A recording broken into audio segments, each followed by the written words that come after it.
Hey, what is going on, everybody? Boilon here, back for another video on Marvel Strike Force this Tuesday morning. We have a few things going on. We have the Son of Darkness event milestone that's going to be starting on later on today. We do have another promo code to share with you guys as well. And I want to talk about some upcoming events. There's going to be a global milestone next week, and I think the start of Battle World 2 in at least some form. I expect there to be another blog, like an update to the update, maybe this week. I don't know if the envoys have something planned for this, but I feel like we still don't know enough about what's to come other than the characters that we think we need. Like, it hasn't been officially, mentioned, but we do know from some of the data mines that I've covered of some of the stuff that we are gonna need for Battle World. Anyways, all that and more today's video, so let's boil this down.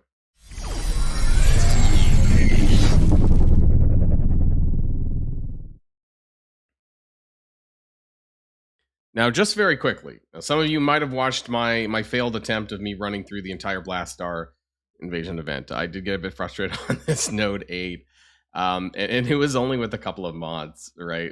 I really do think you need Superior Spider-Man to at least finish nodes 8, 9, and 10. It's quite hard, like even for Hellfire Club. Maybe I could have sacked it because this is the last Hellfire node. I could have sacked it with Hellfire Club and gone in with a different version of Sinister Six, but realistically, I don't think that without the main support character of the team to activate the text, that I would actually have made it through the entire way.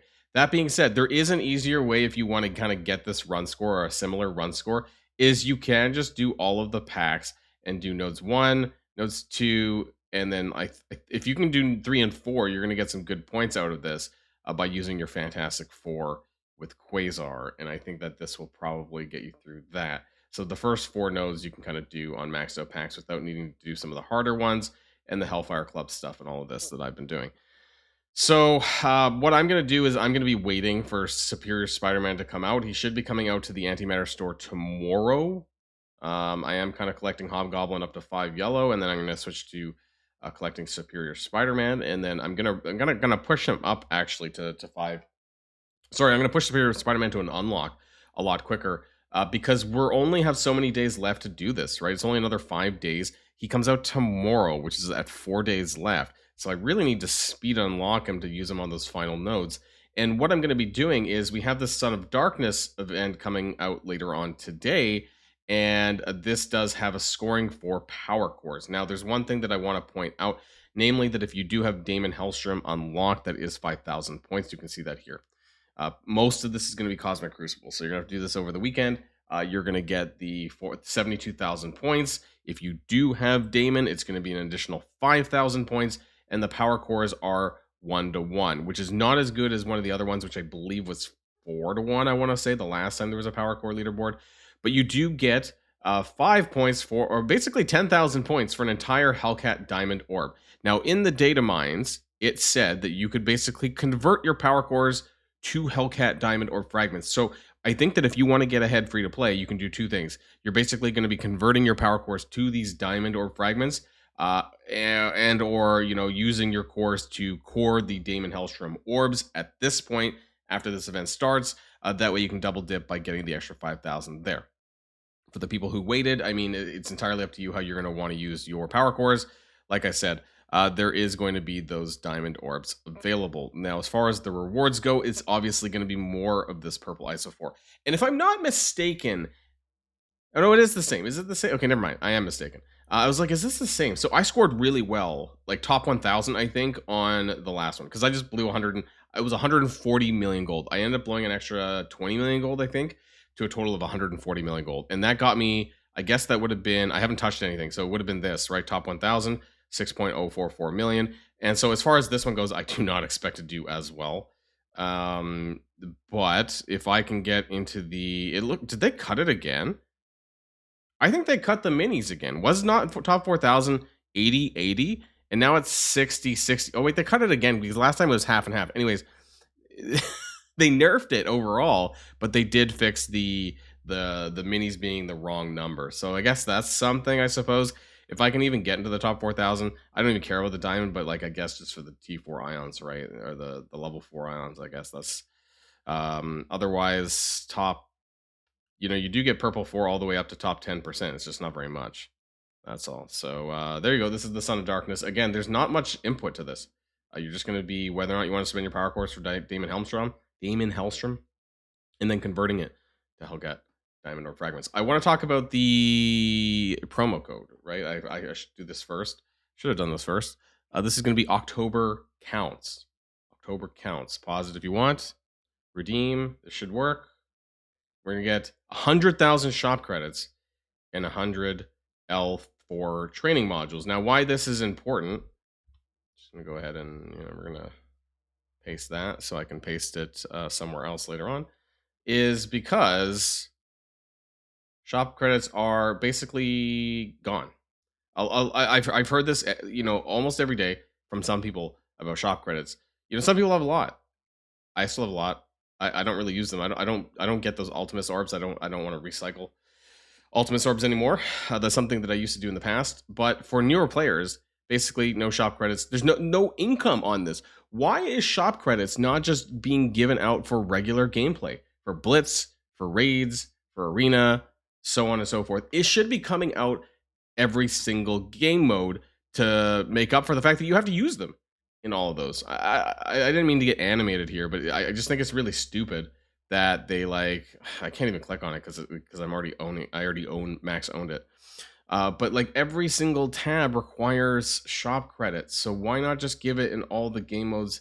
It's really not that big of a deal, guys. Scopely, it's not that big of a deal. So just give more of this to the players, so that people don't end up quitting out of frustration. Because I feel like this is probably going to happen sooner rather than later if they decide not to do anything. Okay, so something else that I want to talk about is going to be part of this actually. So it was my data mines here. I'm going to go into full screen mode here for a second. So coming soon, Multiversal Sentry. So this is a global milestone that's going to be coming out next week, right? Earn antimatter. Get ready for the Multiversal Sentry global milestone. Join forces with fellow commanders. Blah blah blah. Gain progress in this event by battling in Battle World. Earn more antimatter together. Good luck, commanders. Now, one thing that I do want to say is that this is because we already have an event for Hobgoblin. It sucks. It's 25 shards a week, but it's an event nonetheless. So they consider that to be the free-to-play unlock. We already had it for Scorpion.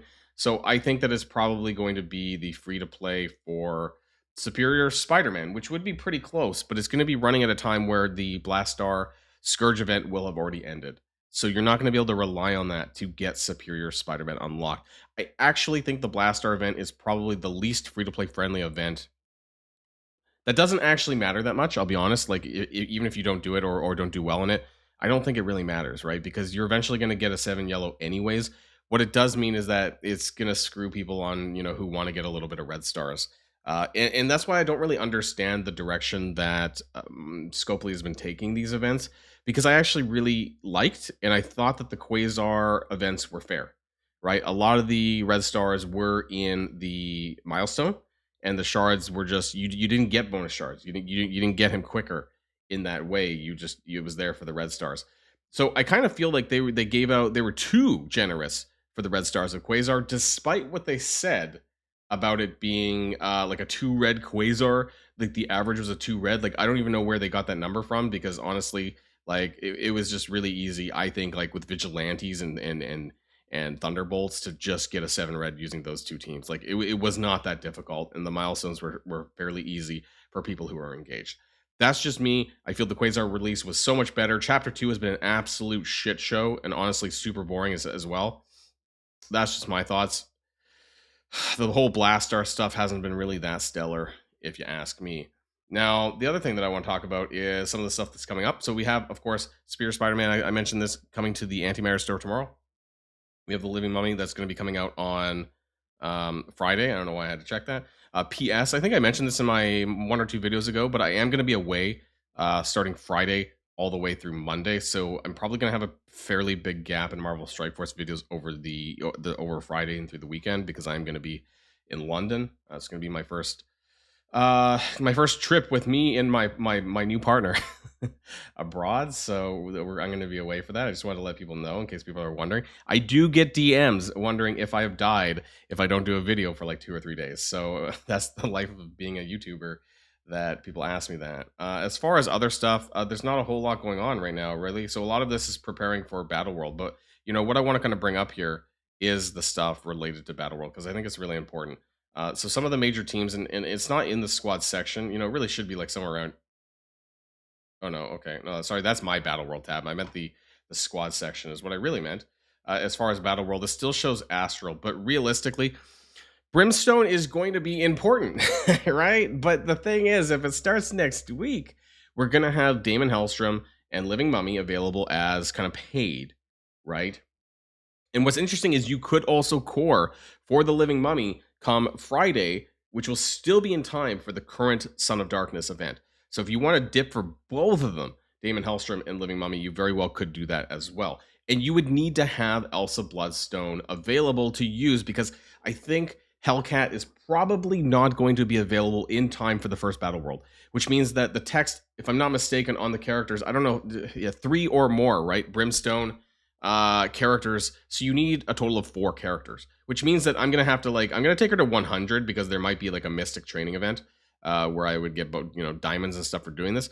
But I am pretty convinced that I'm going to have to use Elsa Bloodstone in Battle World. So that's the reason why I am going to be doing this right now and ahead of Battle World. Some of the other teams that are also mentioned, I want to kind of talk about that too, because there is going to be Undying, which is brought back again, which is not here, but the new, there's going to be buffs to the Undying team, and that makes me more comfortable about actually upgrading them. And there is going to be a node in section for the use of Undying. Now, they're all getting a stat rework across the board, and actually Zombie Iron Man is getting a speed stat bump as well. There was a part in the blog post, which I don't have open here, but let's zoom out one. We can go to the updates here really quickly. Updates here, I meant on this page, right? The zombies. So I'm not going to go over through all this. You might have seen it on all your favorite envoys or whatever. But the one thing that I do want to scroll down to, there's all the kit for Zombie Kestrel, is the updates to the characters, right? They're all getting significant stat reworks, which is huge and great. It's great. They're all getting it. Zombie Scarlet Witch, Zombie Iron Man is getting like all this. So this is kind of like a team that's kind of worth bringing up. If you have them, if you have the goal to do this, if you have nothing, right? If they're all level 1, this might be tough. But if you're sitting around like level 95, level 100, and you only have to do a little bit more, I mean, I think that's probably what I am okay with doing at this point, right? Because they're all going to be useful. Even though I'm not a big person in Alliance War, I just really like Undying for some reason. So I hope Scarlet Witch Zombie becomes farmable pretty soon because I do want I want to activate that diamond that I got off a leaderboard a while back, and then getting her up to 7 yellow, or I guess 1 diamond, right? Activating that. So 105. I may put a G20 into Scarlet Witch Zombie. I haven't decided, right? Because the bio gear for G20, I'm sitting on 4 characters worth, and I already have my Fantastic Four upgraded. So this is something that I've been thinking about because I think her damage is pretty good. I did Zugs for Xavier Saga a long time ago. As far as the other characters go, I'm not sure because Hela is Mystic. And I don't think that this is something that I want to do quite yet, especially with Brimstone also being Mystic too. So I don't really know who is the better person to upgrade. And I think that we're going to be using Brimstone a lot more as far as the total amount of nodes that are available. I hope that they bring out some more information on Battle World 2. Namely, there's some stuff missing, right? From that blog, it didn't really detail all of the nodes as much as the data mines did. And the data mines basically suggested that there was going to be a lot of usage of your raid teams. There was going to be origin nodes, so tech, skill, mystic, mutant, but non-mythic. If you guys remember from that video where I laid that out, I believe it was last Friday, I think, or the Friday before, right, when it was in the data mines. And that's just some stuff coming for Battle World. I also want to know, as far Sentry's not even in the game, he's not even there, right? Like, so are we going to be able to start at like difficulty 3? I think Battle World started us off there, but then this might run a little bit differently. So I feel like there's a lot of details still missing that they need to talk about. Otherwise, that's all we're kind of waiting for, I think, at this point. Hopefully next week is a little bit more fun. And if there's more data mines that come out related to this, it's important. I will let you guys know before the end of the week. So that's going to be it for now. Let me know what your thoughts are on the Blastaar Scourge that's running right now. Let me know what your thoughts are on Battle World 2 and what kind of prep you're doing or going to do for the upcoming Son of Darkness event that starts later on today. That's it for now, everyone, and I'll see you guys all on the next video. And if you like this video, make sure you hit that subscribe button if you haven't already, and you'll be greatly helping out the channel. Have a great day, and I'll see you guys on the next one.